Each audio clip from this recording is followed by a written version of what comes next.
Hey everybody. Up to this point I've been doing praise and worship get ready with me, but I think today I just want to talk. I was gonna make this a message, but I don't think it's as long. I don't think it's gonna be as long as I don't think it's gonna be a super meaty message. I mean, every word from the Lord is nutritious and delicious, but I think this one would be a good fit for this video. But when I was first, coming into the Lord, I would have a lot of revelations, revealed truths about a lot of the stuff in the Bible, because I was raised in the church, in a church family. So I was familiar with all of the most famous scriptures. I couldn't tell you where they are. I still can't really tell you exactly where they are if I haven't researched it before.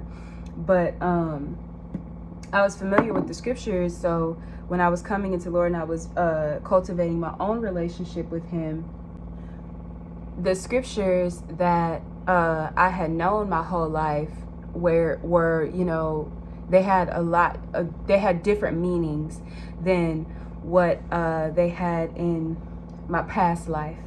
But I was thinking about that scripture, faith the size of a mustard seed, right? Because in the Bible it says that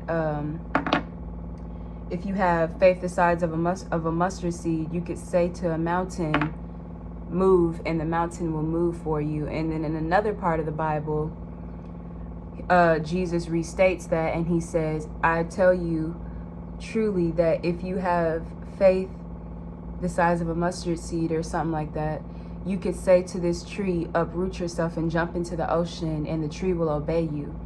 So growing up, I always thought that meant that people were faithless, because they people struggled still, and not even just struggle, because not even like that, but people would want things to happen, you know what I'm saying, pray for things and declare things, but the things wouldn't happen. And it would always make me think man, everybody's faith must be little, even, and not just to say it judgmentally, even my own faith I thought was nothing, because I was man, if faith the size of a mustard seed can make a mountain move, and child, I can't even pray my way through a test and get this A. My faith must be little, the very little, not the big. But God was revealing to me as I was coming into Him and walking closer with Him. He kind of just whispered it in my spirit. He was like, the mustard seed, faith the size of a mustard seed, is a unit of measurement. It's not what people think it is. It's just a comparative thing. It's letting you know that little faith will take you a long way. When we read the Bible, even nowadays, even though a lot of the scriptures are, set in a tense that doesn't make sense to how society is today, we still have a tendency to read the Bible very literally. And even the disciples took this more literally than, they probably should have. But Jesus, as we know, He spoke in parables, you know what I'm saying? Everything was low-key like an example. He was just making an example, and with that, He was simply saying your faith doesn't have to be big. Your faith doesn't have to be audacious. You just need a little bit of it, and a little bit goes a long way, is essentially what He was saying. And the reason why the disciples couldn't tell fig trees to die and they died like Jesus was because they did not believe that statement. They thought, and the way that I thought, and the way that the people around me think, that, oh, my faith must be little because when I tell mountains to move, they don't do anything. So that must mean that my faith is small. And that wasn't the intention of that statement. The intention of the statement was to encourage us and to bolster our faith and let us know it doesn't matter if I'm Jesus or if I'm Susie from the supermarket, if I just have a little bit of faith, I can move mountains. I can make things move. I could change the situation that I'm in. I could change the things around me if I just have a little bit of faith. That was all he was saying. And but the reason why we didn't see that happening was because we know what faith is. Faith is belief. It is the evidence of thing. It is the evidence of things hoped for and the proof of things unseen, or however the scripture goes, redrawn Bible. So even though he's talking about faith, he's still talking about belief, because faith and belief are interchangeable. They're interchangeable terms. And the reason why this hasn't worked for people is because you have to first believe in what he said about faith. You have to believe, okay, that just means if I have a little bit of faith, it's a unit of measurement. If I just have a little bit of faith, then I can move mountains. And then once you believe that, the whole narrative changes, because now you have an understanding that you don't have to work to have big faith. You don't have to, fasting is good, praying is good, but you don't have to jump through hoops and do all of this stuff. All you have to do is have a little bit of faith. And not only just have a little bit of faith, believe that my little bit of faith can take me where I'm trying to go. Because he wasn't actually saying like, oh, you should be able to snap your fingers and make things do a whole bunch of crazy stuff if you just have a little bit of faith. He was saying, if a mustard seed of faith is enough to move a mountain, then if you're praying, if you're fasting, if you're seeking his face, imagine how much more power you have. You know what I'm saying? Than just a mustard seed. Because when we do the stuff that we do, we're feeding our faith. And that's why he would say stuff like, oh, faithless generation. Not because the disciples were not doing enough, but because they were not believing enough. Because they walked and talked with Jesus every day, and they listened to him teach, and they, devoted their lives, because they left their families and they left their business just to follow Jesus. They had all of the power to work miracles the way that Jesus did, but they did not have faith, meaning they did not have belief that they could do the things that Jesus did. You know what I'm saying? Like, they didn't believe that they could tell a fig tree to die and the fig tree would die. You know what I'm saying? Or that, anything. They just didn't believe that. And faith is belief. It's not, people, we all have a tendency, especially in just the Christian community, we have a tendency to romanticize faith, to make it seem like it's more than what it is. Like, it's not all of that. Faith is just belief. That's what that means. If you have faith in someone, what does that mean? You believe that they could do the thing that you're believing in them to do.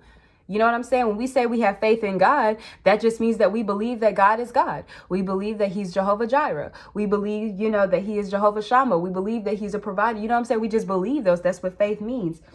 But because we romanticize it and play it up and make it bigger than it is, then we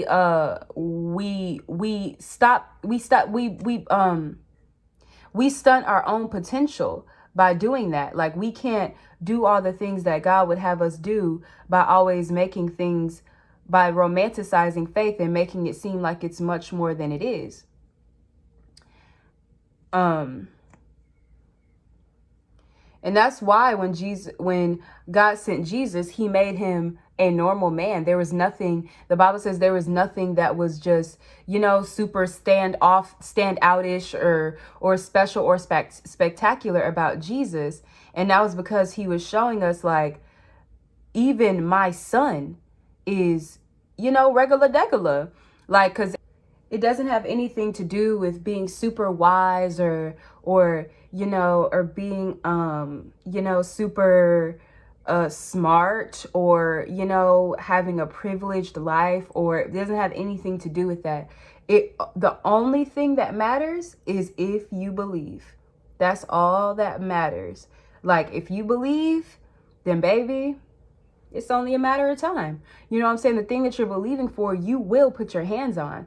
And that's why people, they say stuff like, oh, why are all of these people who don't even believe in God, why are they so blessed? Why do Christians go to the stuff that they go through? Because people who, don't romanticize faith, so i.e. people who are not like, super religious, they are not thinking about it like that.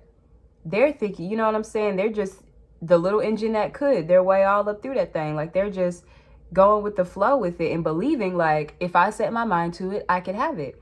And that's why all these people who do all these signs and stuff, they don't, they think that they're doing something with their crystals and, with their horoscopes and their readings, you know what I'm saying? And they're manifesting. They think that they're doing something when they're just using a principle that's already in the Bible. If you have faith the size of a mustard seed, if you believe just a little bit, you can move mountains.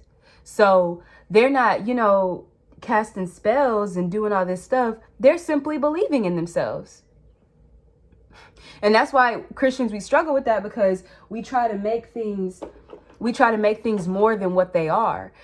The reason why people out in the world can go and get money and have businesses, big businesses, and we don't see Christians doing the same thing is because what they're simply calling believing their self, we're calling faith, and then we're making it more than it is. Oh, well, like Bible says, if we don't have faith the size of a mustard seed, if we have faith the size of a mustard seed, we can move a mountain. So because I can't move mountains, that must mean that my faith is little. Let me hit my spiritual push-ups. Let me fast for 5 years. Let me, you know what I'm saying? Let me do all this stuff. When it's like, it's not about all of that. It's about the mindset that you have.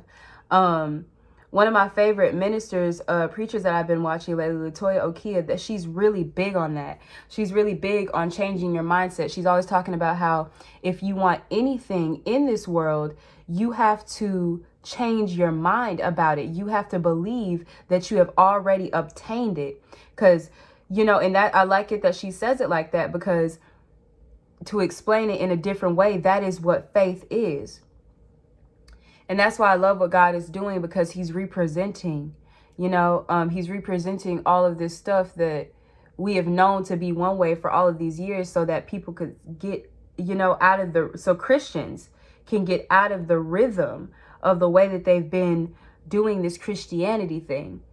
Because we have to, if we're going to change the world, if we're going to see kingdom come, obviously it hasn't happened yet, so we have to change the way that we're approaching the situation. We have to go about it differently. And the way to go about it differently is to, less is more. I take theater courses because I'm a theater major. And I took this course where we did this exercise, or this method of, I don't even know what the method is of, we practice this method called destructuring. And essentially destructuring is, essentially what it sounds like. We would put ourselves into yoga positions and we would allow our breath to be disrupted. So like we put ourselves in stretches, how like when you're stretching, and you start to shake. So instead of controlling the disruption of the inside of us through the shaking of our muscles, we would embrace it, and we would embrace it to the point of allowing it to affect our breath. So, we would be stretching and the shake would start, and then you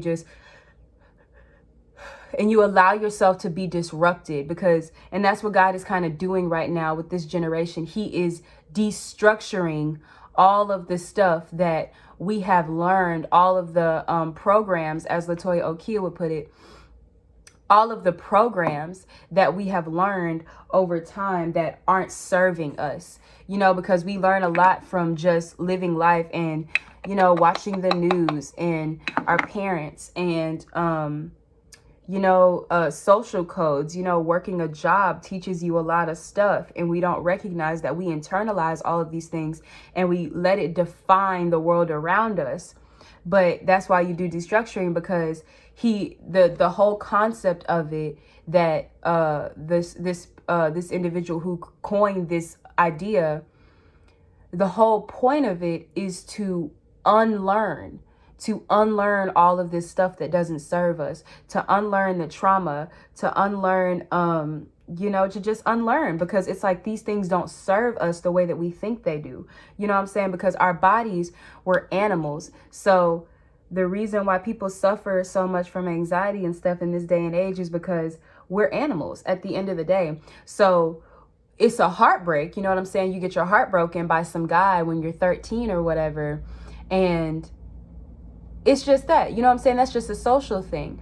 But because of the hard wiring that we have as animals, our body internalizes these things and makes it bigger than it really is.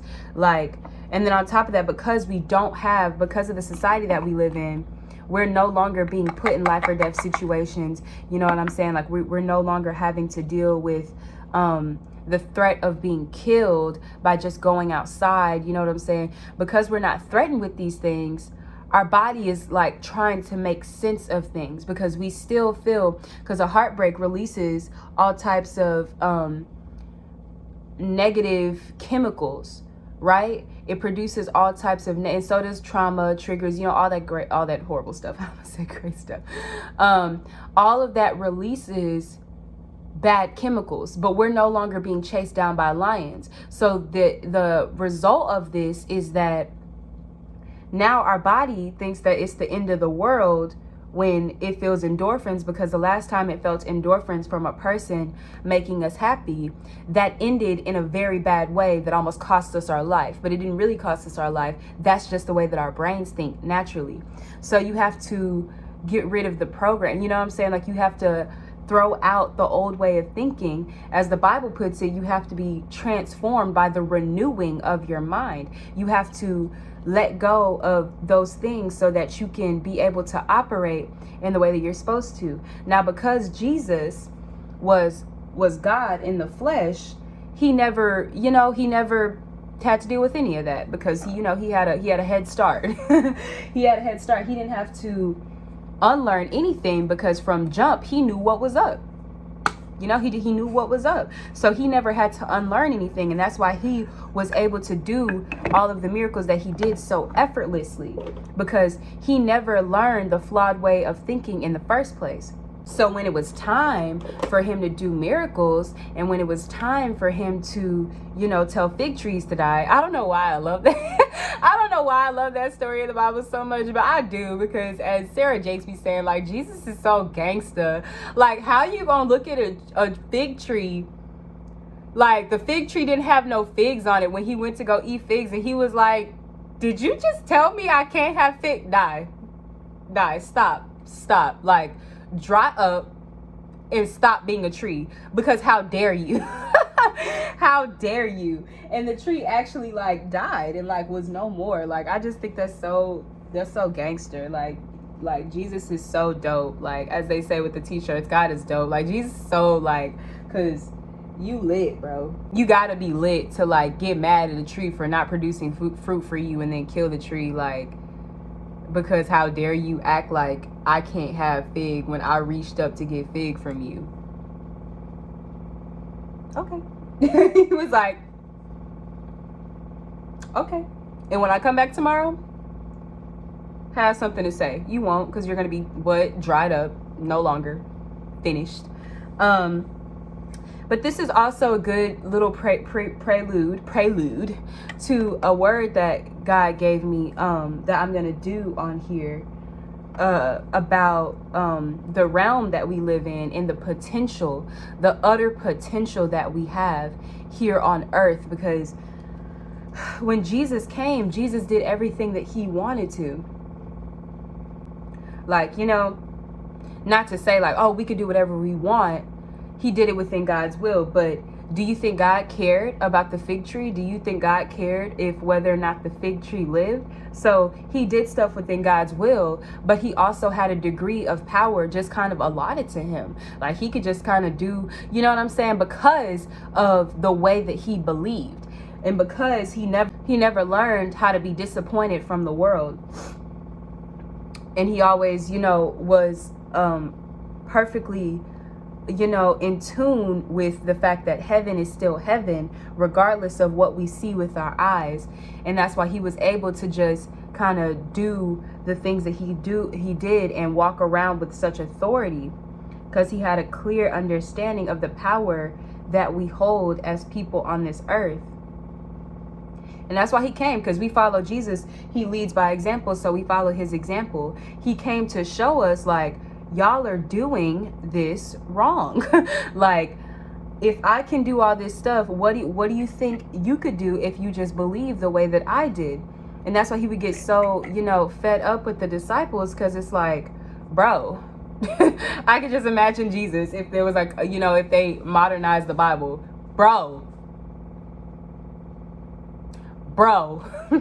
like the disciples, when it's raining outside, bro, who cares? Do you know that if you would just believe, you could walk on the water with me? Come on, come out here, because you scared of a storm, bro. Nature? You're scared of nature? Jesus was dope. Like he didn't, he was so him. And that's another word that I'm gonna do with you. And that's why it's really good. That's why it's good to allow God to reveal your own identity to you, because the more you come into yourself, the more power you have, because you begin to understand who you are and what it means to be who you are, because it's not casual. He is not a God of mistakes. He's not a God of haphazardness. I think it was Jerry Flowers who said it. Nobody ever looked at a beautiful painting and said, wow, there must have been an earthquake while the artist was holding a paintbrush, and then it just turned out to be that beautiful. We have an understanding when we see masterpieces in a museum, or at a museum or whatever. We have an understanding when we look at these things that was intentional. It was made like that on purpose. Everything about the way that looks was with the intention of it looking like that, serving the purpose that it serves, being that person, you know what I'm saying? So being that piece of art. So it's the same for us. Like, it's an insult to think that God made a mistake by making you. You know what I'm saying? Like, and not even just to think that he made a mistake. It's an insult to think that the things that make you you are not good, or like are not specific and special. We don't apologize for anything about us that makes us who we are, because that is exactly how God intended for you to be. Like, he is not a God of mistakes, right? That's what the Bible says. Do you believe it? He is not a God of mistakes. He didn't make any mistakes when he made you. The way that you talk, the things that concern you, the places that you want to go, the people that you want to see, you know what I'm saying? The things in the world that make you upset. I had to learn that, because people would get so, they would get so tired of me, because I have a tendency to talk deeply. I like to have deep conversations. I like to analyze why the world is the way that it is. I was a biology minor for my first years of college, which I changed it to creative writing at the end. But I still love biology and stuff. And it's because the study of life fascinated me.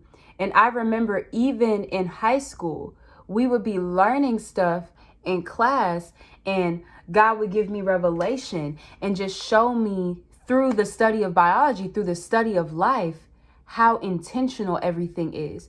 Like, I hate it when people talk about the world like it's just haphazard. Like, bro, do you know what blows my mind every single day? We breathe oxygen. What provides the oxygen that we breathe? Trees, plants, and vegetation. What do trees need to survive? Carbon dioxide. Who produces carbon dioxide? Humans, when we breathe out. For us, because when you're studying biology, everything is a chemical equation, everything is a formula. You know what I'm saying? So for us, carbon dioxide is a byproduct. It's waste, literally. It's waste. And if carbon dioxide stays in our body, we would die, because it is waste to us. It doesn't serve us any purpose, and it even hurts us. That's why we put it out constantly when we breathe out. When we breathe in and we breathe out, we're getting rid of the carbon dioxide because it serves us no purpose, right? Same for the trees. It is getting rid of the oxygen because it serves the trees no purpose, right? Yet, I need it to breathe, and they need my carbon dioxide to survive. You are not a mistake. Like, the God of the universe who created the system between trees and humans, that is the same God who formed you in your mother's womb. There is nothing about any of us that is a mistake. Don't let people tell you that you need to be different from who you are. And I was watching my sermons and stuff. And one of the speakers that I watched, they said that you can't allow, and you know what, I heard that, I was talking about this in my ethics class with my professor, and he was talking about how allowing the people around you, even your friends, to tell you how you should be you will always put you at a disadvantage and leave you in an unhappy state, because no one knows how to be you better than you know how to be you. So that's why you don't ask for advice on how to be yourself. You just be yourself, because who is going to tell you better? Who knows better than you do what it means to be you? Nobody. No one at all. So you have to stay true to that and stay true to who you are. You know what I'm saying? And do the things that make you happy, because if they make you happy, it's for a reason. You know, like I used to feel bad. I mean, I didn't feel too bad, but it used to bother me that like people would get so annoyed with me talking, with me saying deep stuff, and with me always trying to analyze things. And I'd be like, bro, like, what am I doing wrong? But that's not even a problem of theirs, because if they don't like to go deep into stuff, they don't like to have deep conversations, that's a part of who they are. You know, and I shouldn't force that upon them. But that's why I, made my YouTube and I brought it to here, because somebody somewhere wants to hear this. Otherwise, God wouldn't have made me like that. The same way that I produce carbon dioxide, and I produce carbon dioxide, and that's what the trees need. Who you are, somebody else needs that. God made you like that because there's somebody out in the world who's looking for that, and they need it, and they want it, and they seek it, and they wish that they would, come across you. Because of course I've had friends, and all of them weren't like that. The friends that I love the most, that are the closest to me, they're like me. And they enjoy the conversations that we have, because they like to have deep conversations. They like to learn. They like to analyze why the world is the way that it is. So when I talk to them, they're receptive, and they're not only receptive, it makes them like me more. It makes them enjoy my presence. It makes them want to spend more time with me. And, that's why you should just be yourself, because until you are yourself, you won't find the people who are for you. And not just the people, but you won't find the opportunities, the life, everything. You won't find anything in life that belongs to you until you are unapologetically yourself.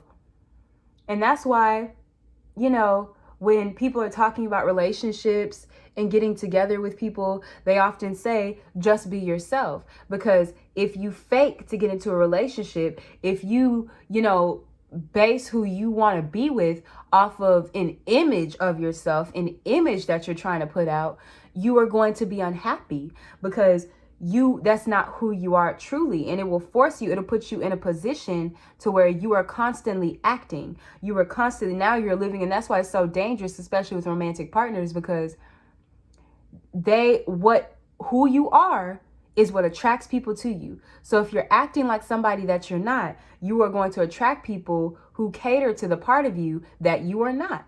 And it's going to get exhausting, because that's just not who you are. So it's going to be hard to maintain that, because, bro, that's not who you are. Like, and they're going to expect you to be that person, because they came to you because that's what they like about people. That's what they like about that, that's what they like to see in a partner, the person that you put on. Otherwise, they would have never involved themselves with you. Not to say like, but I want, like, don't ever let your attraction for a person define you actually being with the person, because you think that because you find them attraction is not enough, to sustain a relationship. Like, so when you base it off of that and off of a certain look, I want my boyfriend to look like this, or I want my girlfriend to look like that, you are immediately putting yourself in a situation where you and the person are not going to be happy together, because it's about the stuffing. We watched a 10-minute clip from Winnie the Pooh in my ethics class about, it was an episode where they gave Tigger a bath, and his stripes came off in the bath. And you know, it's Winnie the Pooh, it's a kid's story. So the second he came out of the bath, none of them recognized him. They were like, where's Tigger? Because Tigger has stripes and you don't have stripes. So where's Tigger? And so he spends the whole episode trying to figure out who he is because he doesn't have stripes anymore. And he listened to his friends. And that's why we got to that conversation in my class. He listened to his friends when they said, no, Tigger has stripes. You know what I'm saying? So it's the same like with people. Like, you know, if you say like, I'm a painter, and they tell you, no, like painters, or for a better example, you know, like black people have a stigma. You know, black people, rock music is for white people. So say you want to be a rock star, you want to be a guitar player, and you're black, and your friends are like, you can't be a guitar player in a rock band. Black people don't do that. You know what I'm saying? Because of an image, they have told you that you can't be the person who you are. And if you listen to that, you will spend your life like Tigger spent the rest of the episode trying to figure out who he is when Tigger knew who he was from jump. He's a Tigger. And what do Tiggers do? They bounce on their tails. You know what I'm saying? Whoever you are, that's who you are. And if you allow the people around you to tell you who you are setting yourself up for failure because you won't be happy. Tigger tried to be Rabbit and he wasn't good at being a rabbit. So that failed, you know, and that made him unhappy that he failed at that. Then he tried to be a bear. He tried to be Pooh Bear and he wasn't good at, you know, tending to the bees and collecting honey, because that's what Pooh Bear did. He wasn't good at that. He even said it gave him a headache trying to do that. Then, you know, he couldn't be Piglet because Piglet told him out jump, you too big to be a piglet, so you can't come over here. And then they tried to make they literally tried to make Tigger be a Christmas tree. And he was like, bro, I don't want to be a Christmas tree. Like, I am not a pine. I'm not a pine tree. And the reason why he was reminded of who he was because Eeyore never called him anything else. The whole episode, he was like, hey, Tigger. What's up, Tigger? There goes Tigger. And nobody else was calling that. And Tigger even got upset with him. He was like, why do you keep calling me that? I'm not a Tigger. I don't have stripes. And Eeyore was like, it doesn't matter that you have stripes. You're Tigger because what makes you Tigger is your stuffing. It's in the stuffing. It's what's in your heart. Who you are, what flows from you, the person that you are made to be, it flows from your heart, and not your heart like the organ, your heart like your soul, the person, your personality. Who you are is what makes you who you are. An appearance could never make you who you are. The people you hang with can never make you who you are.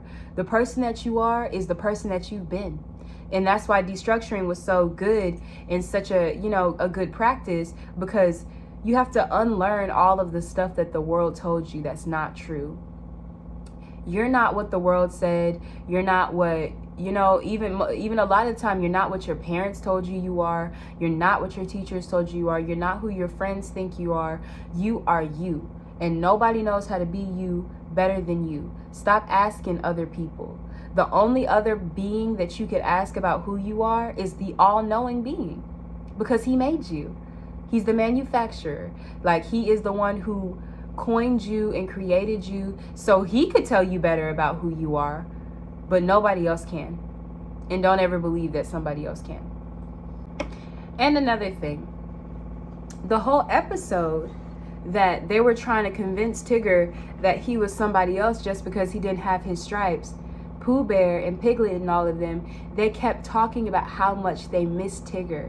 They would be like, oh, I wish Tigger was here, because if Tigger was here, he would do this, that, and the third, and he would say this and he would say that, and it would just make things all the better. And you have to recognize that even when people are trying to force an identity on you, they still want you to be you.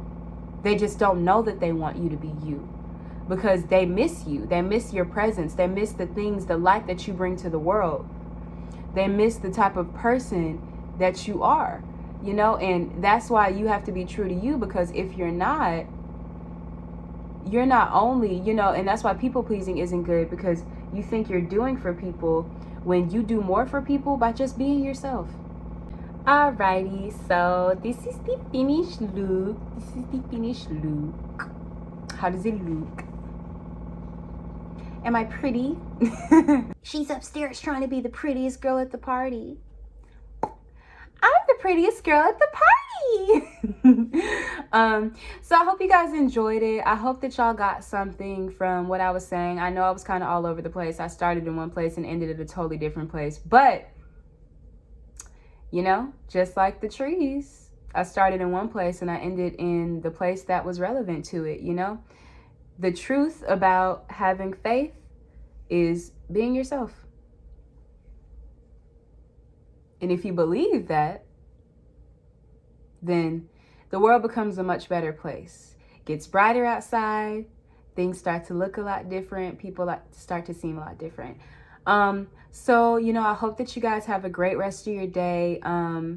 Do whatever it is that you should be doing. If you're supposed to be fasting, fast. If you're not supposed to be fasting, you're supposed to be celebrating, celebrate. If you're supposed to be in your word, get in your word. We always should be praising and worshiping. And I want y'all to have a blessed day. I'm praying for all of y'all. Peace.